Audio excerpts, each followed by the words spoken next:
The music was loud, glasses clinked. People laughed like nothing could go wrong. I stood near the cake table, holding a plate I wasn't even eating from, when my husband Jason grabbed the mic. "Big thanks to my amazing wife Emily," he said, smiling wide. "She made this wedding possible." People turned, faces lit up, applause filled the room. I froze. My stomach dropped. I hadn't paid for this wedding. Jason kept going. "She gave up her savings so my sister could have her dream day." His sister, Melissa, wiped fake tears and hugged me hard. "You're literally the best, Emily." I didn't hug back. My hands felt cold. My ears rang. The room spun a little. Everyone was staring at me, smiling, waiting for me to say something sweet. But I had nothing, because I had no idea what Jason was talking about. I leaned toward him when the applause died down. "What are you talking about?" He smiled, but his eyes warned me. "Don't do this here." My chest tightened. "Jason, what did you do?" He leaned closer. His voice was low, calm. "We'll talk later. Just smile." I didn't. People kept coming up to me. Strangers, cousins I barely knew, friends of Melissa's I'd never met. "That's so generous. You're such a good wife. I wish my sister-in-law was like you." Each word felt like a slap. I forced a smile, but inside, something was breaking. Because I knew one thing for sure. I never gave him that money. And yet, he sounded so sure, so confident, like it was already decided, like I had agreed. But I hadn't. I would have remembered. I would have fought it. I saved that money for years. 2 jobs, late shifts, skipped vacations, packed lunches. Every dollar mattered. And now Jason was standing in front of 200 people saying I just handed it over? For a wedding I didn't even want to attend? I looked around the room. Crystal chandeliers, white roses everywhere, a 4-tier cake that probably cost more than my car payment. This wasn't a small wedding. This was expensive, very expensive. And somehow, I had paid for it. That night, I stood in a room full of people celebrating love, while mine quietly collapsed. If you've ever had someone take credit for your life without asking, you already know this feeling. But what I didn't know yet was that this moment wasn't the worst part. Not even close. The drive home was quiet. Too quiet. Streetlights passed over us in slow flashes. Jason kept both hands on the wheel like nothing happened. I stared at the window. My reflection looked like a stranger. "Say something," I whispered. He sighed. "Emily, don't make this bigger than it is." My head snapped toward him. "Bigger than it is? You just told everyone I gave you my savings." "You did," he said, calm. Too calm. "No, I didn't." He finally looked at me. "You signed the transfer." My heart skipped. "What transfer?" Jason pulled into the driveway, turned off the engine. Then he reached into his bag and pulled out a folded paper. "Bank authorization," he said. "Your signature's right there." My hands shook as I opened it. My name, my handwriting, but something was wrong. It looked like my signature, but it didn't feel like mine. "I never signed this," I said. Jason's face hardened. "Emily, don't start this." My chest tightened. "You think I'd forget giving away everything I saved for years?" He shrugged. "You've been stressed lately. Maybe you don't remember." That hit harder than anything. "You think I'm losing my mind?" I asked. "I think you agreed, and now you regret it." I couldn't breathe, because for a second, just a second, I doubted myself. Maybe I did sign something. Maybe I missed it. Maybe I was tired that day. Maybe I wasn't paying attention. Maybe he was right. "No." I shook my head. "No, this isn't right." Jason opened the car door. "We're not doing this tonight." He walked inside, and I stayed there, alone, holding a piece of paper that had my name on it, but didn't feel like mine. The porch light flickered. A dog barked somewhere down the street. I sat in the dark car and stared at that signature, over and over, trying to remember, trying to make sense of it, but nothing came, just a sinking feeling in my chest. If you've ever questioned your own memory because someone else sounded so sure, you know how dangerous that moment is. That was the first crack. I met Jason 8 years ago at a small office in Cincinnati, Ohio. He was charming, Funny. The kind of man who made everyone feel special. At least, at first. Back then, money was tight. I worked 2 jobs, one at a dental office, one stocking shelves at night. I saved every dollar I could. Jason had ideas. Big ones. Just one good break, he'd say. That's all we need. But the break never came. Bills piled up. I covered most of them. At first, he felt bad. Then, he stopped apologizing. Melissa, his sister, was always around. Loud, confident, used to getting what she wanted. Family comes first, she'd say. That's how we were raised. I believed her, until I noticed something. Family meant me giving, and them taking. Small things at first. Jason borrowing money just for a week. Melissa asking for help with rent, then never paying it back. Every time I brought it up, Jason would smile. You're overthinking. You're too sensitive. You're making this a bigger deal than it is.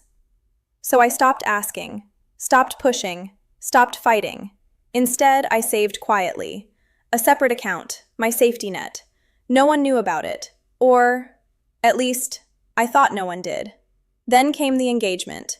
Melissa met a guy named Brad. Nice enough. Worked in sales. They got engaged after 6 months. She wanted a perfect wedding. Big venue, designer dress, everything. Jason was excited. More excited than I'd ever seen him. She deserves this, he said. I nodded. But something inside me felt off. Who's paying for it? I asked. He laughed. We'll figure it out.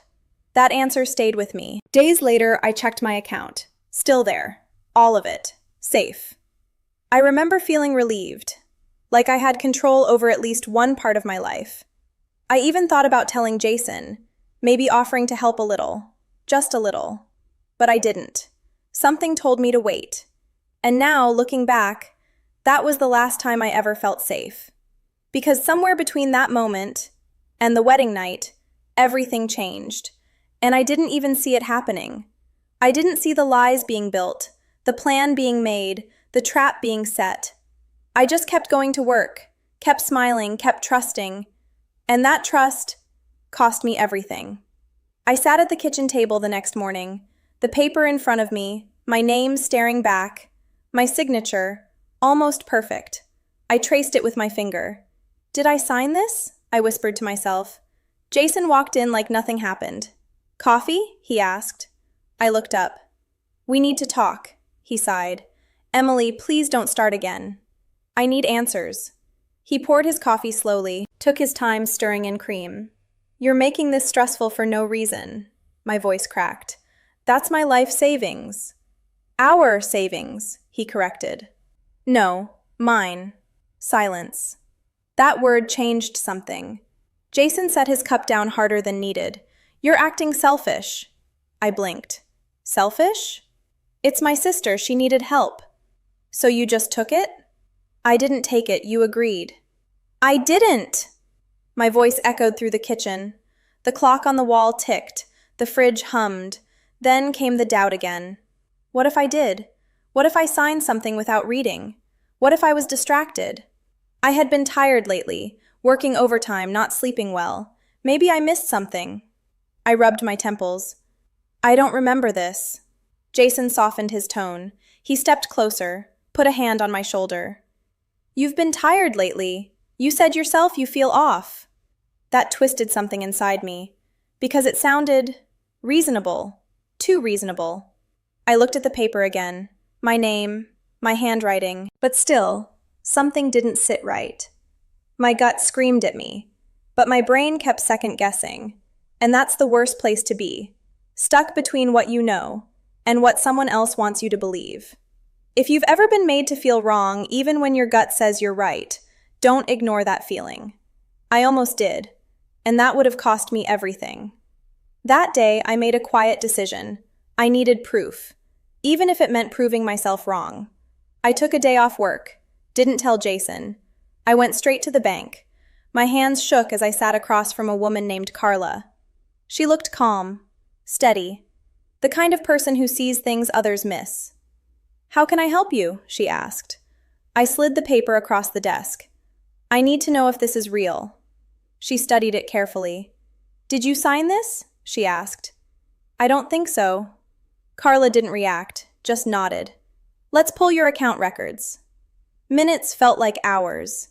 She typed, clicked, scrolled, then stopped. Her expression changed. Ms. Carter, she said slowly, this transfer was processed 3 weeks ago. My stomach dropped. Without me knowing? She hesitated. There was ID verification. What kind? She turned the screen slightly. A scanned ID.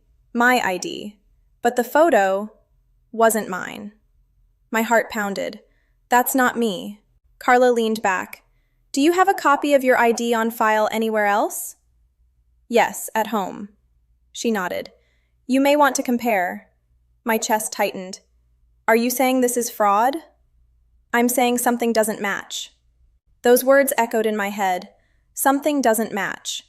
As I stood to leave, Carla added quietly, You should consider reporting this. I nodded, but fear crept in, because reporting it meant one thing. This wasn't a mistake, this was intentional. And there was only one person who had access to everything. Jason. But even then, I hesitated. Because accusing your own husband isn't just about truth, it's about what happens after. I walked to my car in a daze, got in, sat there, stared at the bank building. People walked in and out. Normal people. Living normal lives. And here I was, trying to prove my husband stole from me. That night, I pulled out my real ID, placed it next to the scanned one Carla had printed for me. Same name, same number, different face. The woman in the scanned photo had my hair color, similar build, but her eyes were different. Her jawline sharper. It wasn't me. My hands went cold. Someone had pretended to be me, walked into a bank, used a fake ID, and took everything. And Jason was the only one who could have made that possible. I confronted him that night. I didn't plan it, it just happened. Who is she? I asked, holding the fake ID printout. Jason looked confused. What are you talking about? This isn't me. He glanced at it, shrugged. Looks like you. No, it doesn't. Silence stretched between us. Then he laughed. Actually laughed. Emily, this is getting ridiculous.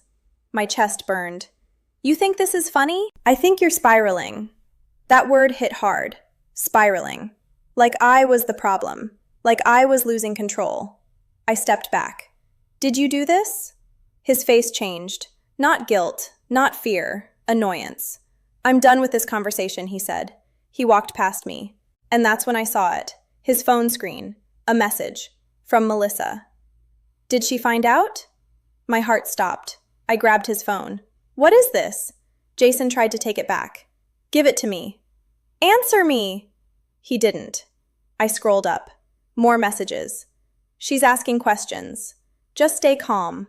We'll handle it. My hands trembled. This wasn't just Jason. Melissa knew.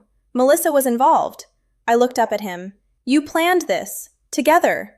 Jason's jaw tightened. You don't know what you're talking about. Then explain it. He didn't. And in that silence, everything became clear.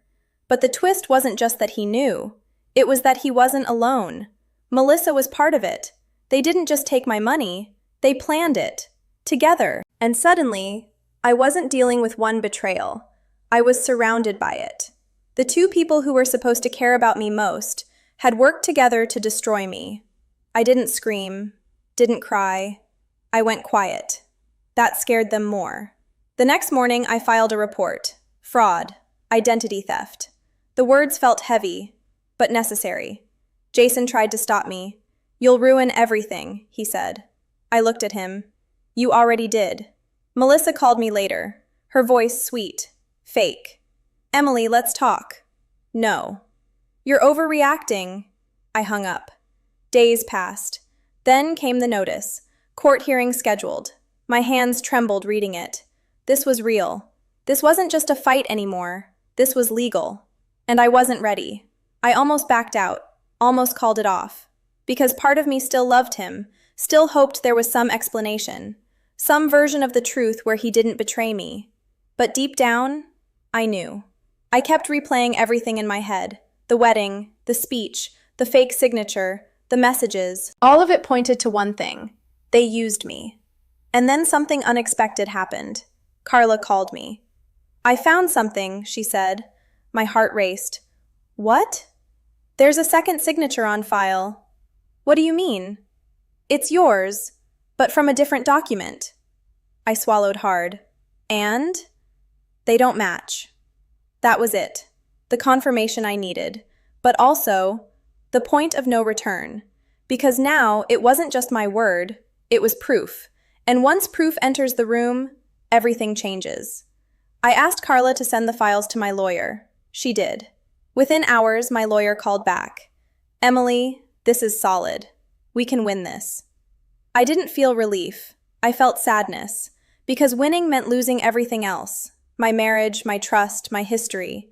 But staying silent meant losing myself. And I wasn't willing to do that anymore. The courtroom felt colder than I expected. Too quiet, too still. Jason sat across from me, Melissa beside him. Neither looked at me. Good. Because I wasn't there for them. I was there for the truth. The judge reviewed the documents slowly. My heart pounded with every page. Jason's lawyer spoke first. Your Honor, this is a simple case of buyer's remorse. Mrs. Carter willingly signed. Stop, the judge said. The room went silent. He held up the document. My signature. Then he held up another one. My real signature. Side by side. He leaned forward. Why don't these match?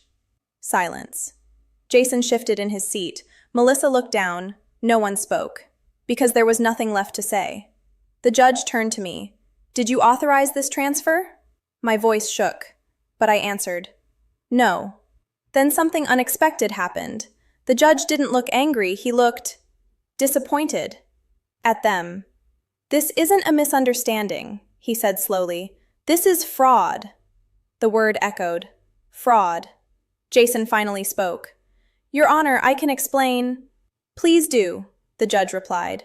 Jason opened his mouth, closed it, looked at Melissa. She shook her head slightly. And in that moment, everything collapsed. Not because of what was said, but because of what wasn't. Their silence, their fear, their inability to fix what they broke. The judge made his ruling. Funds to be returned, investigation to proceed, possible charges. Gasps filled the room.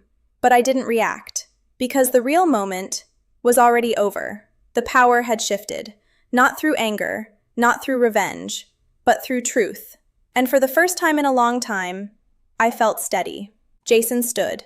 His lawyer grabbed his arm. Melissa's face was red. She wouldn't look at anyone. As they left the courtroom, I stayed seated. I watched them go. And I felt nothing. No sadness, no anger, just calm. The house felt different when I walked in. Quieter, lighter. Jason wasn't there. His things were gone. No note, no message, just gone. I stood in the doorway for a long time. Not crying, not smiling, just breathing. The money came back weeks later, but it didn't feel the same. Because it wasn't about the money anymore. It was about what I almost lost. Myself. I used to think love meant trusting without question. Now I know, real love doesn't make you doubt your own reality. I started over. Slowly. New routines, new boundaries, new clarity. I changed the locks, filed for divorce, started therapy. And for the first time in years, I made decisions that were just mine, not ours. Mine. Carla sent me a message a few weeks later. Proud of you. I smiled, because I was proud of me too. I packed away the last of Jason's things, closed the door, and this time, I didn't look back. If you've ever been made to feel small just so someone else could feel bigger, don't ignore it. Because the moment you start questioning your own truth is the moment you need to stand up for it. I learned that the hard way, but I learned it. And now, I trust myself again. When someone makes you question your own truth, that's not love, that's control. And the moment you see it clearly, you take your power back.